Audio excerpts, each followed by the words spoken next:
Halo, assalamualaikum teman-teman. Jumpa lagi dengan saya Ilham Haris. Selamat datang di channel Purnama The Series. Gimana kabar kalian? Semoga selalu sehat dan baik-baik saja ya. Kali ini kita akan meneruskan merangkum spoiler Wudong Qiangun atau Martial Universe Season 10 episode 22 ya guys. Dan gak usah berlama-lama lagi, langsung saja gas cuy. Cerita berlanjut dengan Lindong dan Xiaoyan yang berkolaborasi untuk menghadapi ancaman besar di dunia mereka. Xiaoyan dengan tekadnya yang membara memiliki dendam besar terhadap Suzong, seorang musuh yang telah mengendalikannya dengan segel selama bertahun-tahun. Segel itu telah membuat Xiaoyan dan kawan-kawannya terikat, tetapi dengan bantuan Lindong, dia percaya bahwa segel itu dapat dihancurkan. Lindong yang memiliki simbol kuno pelahap yakin bahwa dia bisa membebaskan teman-temannya dari segel tersebut. Bahkan meskipun segel itu telah lama tertanam dalam tubuh mereka, Lindong merasa bahwa tantangan itu bukan hal yang tak mungkin. Dengan segel itu dihancurkan, mereka bisa berjuang bersama-sama untuk mengalahkan Suzong yang telah membuat hidup mereka sengsara. Xiaoyan meski harus bersabar selama bertahun-tahun, akhirnya melihat harapan untuk membalas dendam. Ada rencana yang matang. Xiaoyan dengan kegigihannya merencanakan aksi besar yang akan mereka lakukan setengah bulan lagi ketika situasi lebih menguntungkan. Namun saat mereka mempersiapkan semuanya, mereka juga menghadapi masalah lain, yaitu keberadaan Martin yang hilang. Selama bertahun-tahun, Martin yang merupakan bagian dari suku Martin Iblis Surgawi telah menghilang setelah terlibat dalam pertempuran di kota Iblis. Xiaoyan tidak tahu apa yang terjadi padanya, tetapi dia percaya bahwa mengingat sifatnya yang keras kepala, jika Martin masih hidup, dia pasti akan mencarinya di dunia iblis. Lindong yang juga merasa khawatir tentang keadaan Martin mengingatkan bahwa mereka mungkin bisa menghubunginya menggunakan komunikator roh Yuan yang pernah diberikan Martin padanya. Meskipun alat komunikasi itu sudah lama tidak digunakan dan hampir mencapai batas kemampuannya, Lindong berharap bahwa hanya mungkin pesan mereka bisa sampai ke Martin. Dia melakukan percakapan singkat dengan komunikator itu, berharap sedikit keberuntungan. Namun pada akhirnya dia merasa pesimis karena alat itu sudah terlalu lama tak digunakan. Namun meski masalah dengan Martin masih belum terpecahkan, mereka tidak dapat berhenti melanjutkan rencana mereka. Xiaoyan tahu bahwa meski dia tidak tahu apa yang terjadi dengan Martin, dia tidak bisa menunggu lebih lama lagi. Suzong harus dihancurkan dan segel yang menahan teman-temannya harus dipecahkan. Dia mengingatkan Lindong untuk tetap berhati-hati meskipun suku 9 ekor tempat mereka berada saat ini berada dalam posisi lemah. Suatu waktu dulu suku ini sangat kuat, tetapi sekarang mereka tidak sekuat dulu. Namun ini tidak berarti mereka tidak memiliki kekuatan. Lindong harus tetap waspada. Dalam beberapa jam berikutnya, ketika Lindong dan Xiaoyan keluar bersama, suasana di sekitar mereka langsung berubah. Keberadaan tentara harimau pemakan yang dipimpin oleh Xiaoyan memberi aura yang menakutkan. Mereka semua seperti harimau yang siap menerkam, membawa ketegangan yang melanda desa. Lindong sedikit tersenyum meskipun dia tahu bahwa dengan kekuatan seperti itu sangat sulit bagi siapapun untuk menandingi mereka dalam pertempuran. Setelah mereka berpisah, Lindong melanjutkan kegiatan sehari-harinya, berlatih untuk semakin memperkuat dirinya. Sementara di luar, Xin King tampak cemas menunggu di halaman. Sejak kedatangan Lindong, suasana di desa berubah. Banyak gadis muda yang terpesona oleh Lindong, tetapi Xin King merasa ada sesuatu yang mengganggunya. Dia menahan diri untuk tidak mendekati Lindong, namun perasaan itu semakin menguat. Setelah beberapa waktu, dia akhirnya memutuskan untuk menemui Lindong. Dengan langkah yang hati-hati, dia mengetuk pintu kamar Lindong, berharap bisa berbicara dengannya. Kemudian terdengar suara Lindong dari dalam, suara yang tenang namun penuh makna. Masuk. Lantas Xin King pun membuka pintu perlahan dan masuk. Tatapan matanya menunjukkan bahwa dia membawa pikiran yang berat. Begitu masuk, dia berhenti sejenak mencerna suasana yang ada. Lindong yang sedang duduk dalam meditasi membuka matanya perlahan. Meskipun dia sering berada di tengah-tengah perhatian, ada sesuatu dalam ekspresi Xin King yang membuatnya penasaran.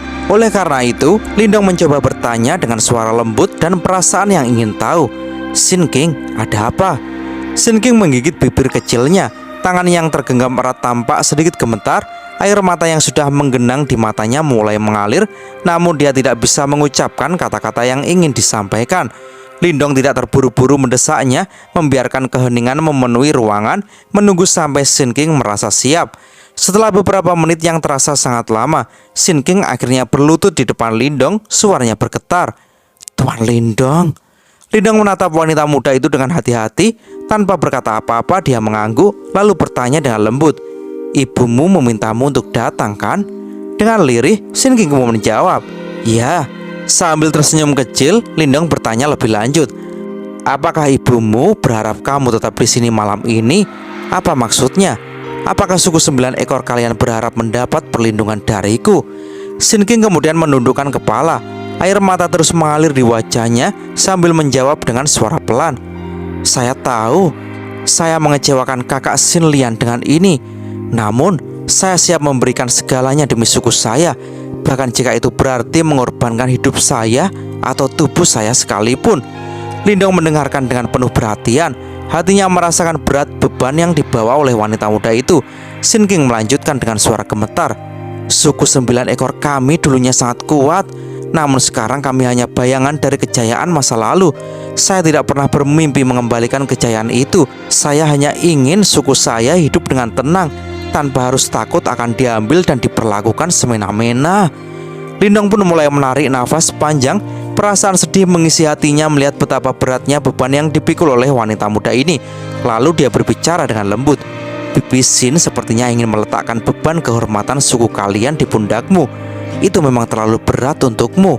Di momen ini, air mata Shin King semakin deras. Sambil menangis Shin King berkata, "Saya tahu cara ibu saya, tapi saya ingin mencoba. Biarkan saya tetap di sini malam ini. Besok saya akan menjelaskan semuanya kepada ibu." Lindong menghela nafas, bangkit dari tempat tidurnya dan duduk di samping Shin King. Dia melihat wajah wanita muda yang penuh air mata itu dan bercerita dengan tenang, "Saya berasal dari keluarga kecil di sebuah kerajaan kecil di wilayah Swan Timur. Sejak kecil, saya sudah punya musuh yang begitu kuat sehingga mereka bisa memusnahkan seluruh keluargaku." Shin King menatapnya dengan rasa terkejut dan iba. Dia tidak bisa membayangkan bahwa pria yang di hadapannya ini, yang dihormati oleh banyak ahli, memiliki masa lalu yang penuh penderitaan. Setelah itu, Lindong melanjutkan ceritanya. "Ayah saya terluka parah oleh musuh itu dan menjadi lumpuh. Pada waktu itu, saya jauh sekali dari dia. Dia adalah seorang jenius dari kerajaan itu, sementara saya hanya anak dari keluarga kecil yang tidak dikenal." Lalu, dengan tangan lembutnya yang terulur, Lindong mengusap kepala Shin King dengan penuh kasih sayang sambil berbicara, "Saya mulai belajar bertahan hidup dan secara perlahan mengumpulkan kekuatan saya. Pada akhirnya, aku berhasil mengalahkan musuh itu. Aku tahu suku kamu sedang berada dalam kesulitan besar. Namun, jika kamu ingin melindungi orang yang kamu cintai, kamu hanya bisa mengandalkan kekuatanmu sendiri." Ucapan ini membuat Shin King menatapnya dengan penuh perhatian. Tak berhenti sampai di situ, Lindong pun kemudian melanjutkan perkataannya, "Kamu sudah memulai dengan lebih baik dariku. Di usia yang sangat muda, kamu sudah mencapai ranah kehidupan yang mendalam, sebuah pencapaian yang sangat mengagumkan. Kamu punya potensi untuk melindungi suku kamu dan membangkitkan kembali kejayaan mereka. Percayalah pada dirimu sendiri, dan suatu hari nanti, kamu akan melihat bahwa semua yang terjadi hari ini tidak perlu." Shin King pun terdiam beberapa saat. Pandangannya yang sebelumnya dipenuhi dengan kebimbangan kini mulai berubah. Lalu matanya berbinar dengan harapan dan senyum tipis mengembang di bibirnya sambil bertanya, "Apakah Anda benar-benar percaya aku bisa melakukannya, Tuan Lindong?" Sambil tersenyum, Lindong pun menjawab, "Tentu saja, kamu punya potensi besar." Dengan keyakinan baru yang tumbuh dalam dirinya, Shin King menatap Lindong, merasa lebih berani dan lebih siap untuk menghadapi masa depan. Oleh karena itu, Shin King pun mencoba berterima kasih kepada Lindong. "Terima kasih Tuan Lindong. Saya sekarang tahu kenapa kakak Shin Lian menyukai Anda." Sambil tersenyum canggung, berusaha menghindari topik itu, Lindong berkata dengan singkat, "Kita hanya teman." Namun, Shin King tidak menghiraukan itu. Tiba-tiba, dia mencondongkan tubuhnya dan memeluk Lindong dengan lembut lalu berkata, "Tuan Lindong, kamu benar. Hanya dengan mengandalkan diri kita sendiri, kita bisa mengubah nasib suku 9 ekor. Jika kita takut, kita tidak bisa menyalahkan siapapun selain diri kita sendiri." Sontak, Lindong terkejut sejenak oleh pelukan itu, tetapi segera menyadari bahwa wanita muda ini memang sedang berjuang untuk sukunya. Saat pelukan itu berakhir, Shin King berdiri dan mengedipkan mata pada Lindong, lalu kembali berterima kasih. "Terima kasih. Sekarang Anda harus beristirahat. Maafkan saya telah mengganggu." Lindong melihat Shin King keluar dari ruangan, menyadari ada perubahan dalam dirinya. Ketakutan yang semula ada di matanya kini telah hilang, dan dia bisa merasakan semangat baru yang menggebu dalam diri wanita muda itu. Dan Lindong bisa merasakan semangat baru yang menggebu dalam diri wanita muda itu. Lindong berharap Shin King akan terus berkembang menjadi lebih kuat dan tidak lagi bergantung pada bantuannya. Sementara itu, di dalam desa 9 ekor, Shin King berlari ke aula leluhur, tempat di mana Bibi Shin dan para tetua suku berkumpul. Nafasnya terengah-engah, namun matanya penuh tekad. Saat dia memasuk ke aula, Bibi Shin terkejut melihatnya. Dengan perasaan bingung, Bibi Shin memanggil Shin King. Lantas, Shin King hanya melihat Bibi Shin dengan mata penuh keyakinan sambil berkata, "Aku ingin pergi ke balai jiwa leluhur." Bibi Shin dan para tetua terdiam, terkejut oleh keberanian yang mendalam dalam kata-kata Shin King. Beberapa saat hening sebelum Shin King sempat berkata, "Lebih baik kita harus mempertaruhkan segalanya daripada terus hidup dalam ketakutan. Jika kita gagal, itu berarti suku kita memang tak layak lagi untuk hidup." Keheningan menyelimuti aula. Para tetua akhirnya bersuara, satu persatu mendukung keputusan Shin King untuk mencoba peruntungan mereka di balai jiwa leluhur. Mereka tahu ini adalah kesempatan terakhir mereka untuk memulihkan kehormatan suku. Namun, tiba-tiba suara tawa mengganggu ketenangan itu. Semua mata beralih ke pintu di mana Lindong tiba-tiba muncul, sehingga Bibi Shin pun cepat berdiri menyambutnya dengan hormat. Sementara itu, Lindong tiba-tiba saja bertanya, "Apakah mungkin bagi orang luar untuk memasuki balai jiwa leluhur?" Bibi Shin mengangguk, sedikit terkejut oleh pertanyaan itu. Dengan perasaan terkejut ini, Bibi Shin menjawab, "Mungkin, tapi itu sangat berbahaya." Ekspresi wajah kecil Shin King berubah pada saat ini saat dia buru-buru berkata, "Tuan Lindong, Anda tidak bisa." Belum Shin King selesai bicara, Lindong langsung berkata kepada Bibi Shin, "Aku akan menemaninya ke aula jiwa leluhur." Lindong benar-benar mengabaikan keberatan wanita muda itu. Dia meregangkan pinggangnya dan pergi, meninggalkan semua yang lain terdiam di belakangnya. Shin King memandangnya dengan mata penuh air mata. Lindong menghiburnya hanya dengan kata-kata, namun kenyataannya dia lebih dari sekedar penghibur. Dia adalah seseorang yang membuat Shin King percaya bahwa mereka bisa merubah nasib mereka hanya dengan mengandalkan diri mereka sendiri.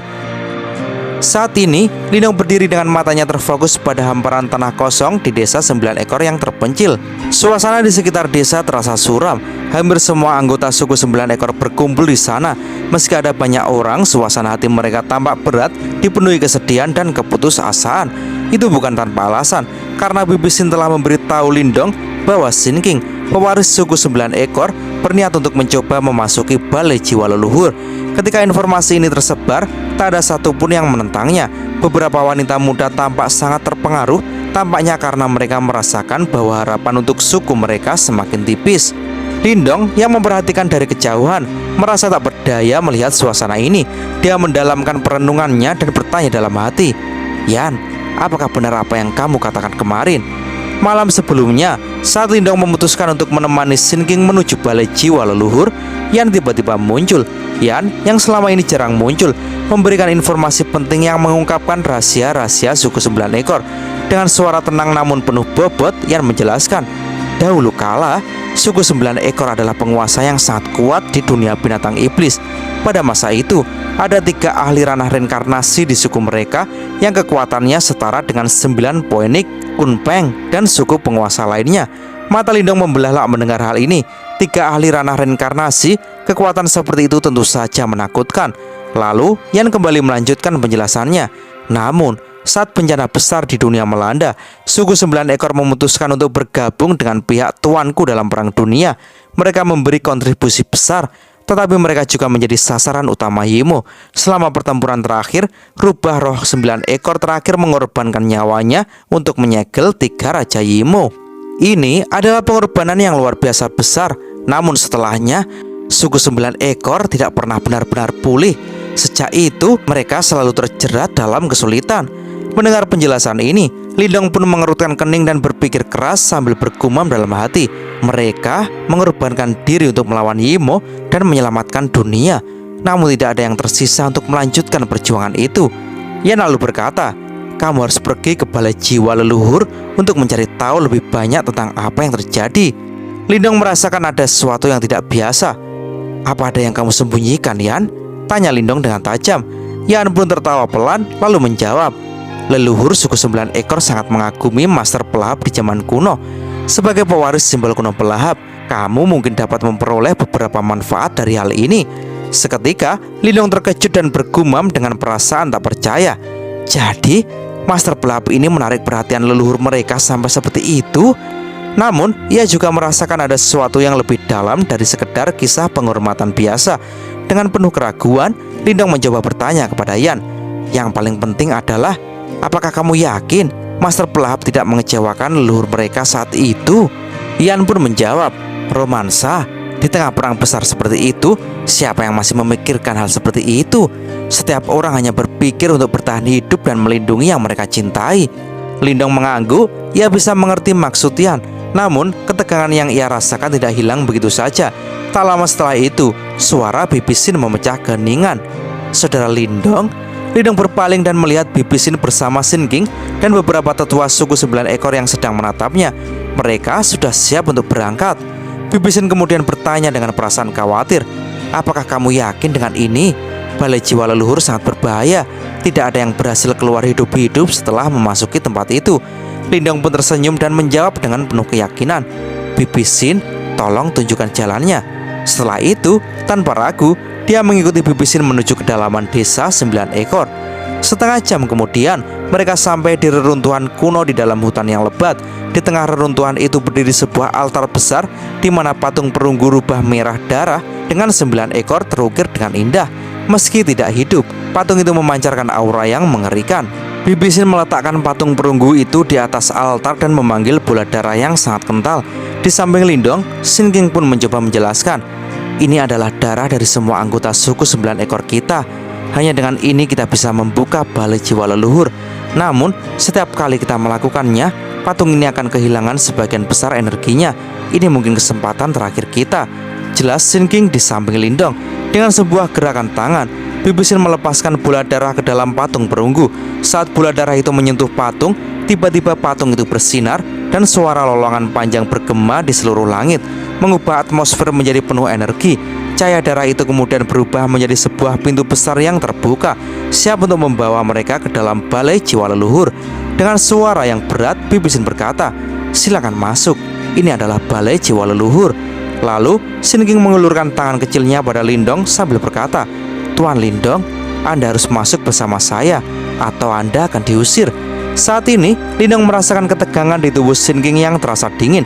Meskipun ada kecemasan dalam dirinya, ia tetap meraih tangan Sin King dan bersama-sama mereka memasuki pintu merah darah. Saat mereka melangkah ke dalam, mereka merasakan gelombang fluktuasi spasial yang kuat.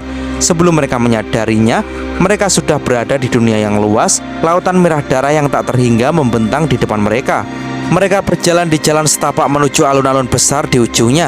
Ketika mereka sampai, Lindong melihat sebuah patung batu besar yang menjulang tinggi, setinggi 100.000 kaki. Itu adalah kerangka rubah roh 9 ekor yang sebenarnya jauh lebih kuat dari patung leluhur sebelumnya. Begitu Lindong memandangnya, jantungnya berdebar kencang. Bahkan, Lindong juga merasakan ada sesuatu yang aneh. Ternyata itu bukan patung, melainkan kerangka asli yang memiliki aura menakutkan yang membuat Lindong merinding. Sin King mendekat, berlutut, dan mulai bernyanyi dengan suara lembut. Suara itu membawa mereka kembali ke masa lalu saat perang besar melanda. Cahaya darah berkumpul dan membentuk sosok wanita yang sangat menggoda dan memikat. Wanita itu mengenakan pakaian indah dan setiap gerakan serta senyumnya mampu membuat dunia seakan terhenti. Setelah itu sambil menangis Sin King bergumam, leluhur. Namun saat Sin King hendak menyentuh sosok cahaya itu, Lindong tiba-tiba meraih tangannya dan menariknya mundur. Kamu bukan rubah roh 9 ekor, kata Lindong dengan suara tegas. Sin King terkejut, matanya berbinar bingung. Lindong menatap sosok wanita itu dengan penuh kecurigaan, merasakan ada yang tidak beres dengan semuanya. Dan cerita pun bersambung. Oke teman-teman, terima kasih sudah nyimak alur cerita kali ini sampai habis. Semoga teman-teman terhibur. Jangan lupa terus dukung channel ini agar terus berkembang ya. Dan sampai jumpa di episode selanjutnya. Wassalamualaikum warahmatullahi wabarakatuh.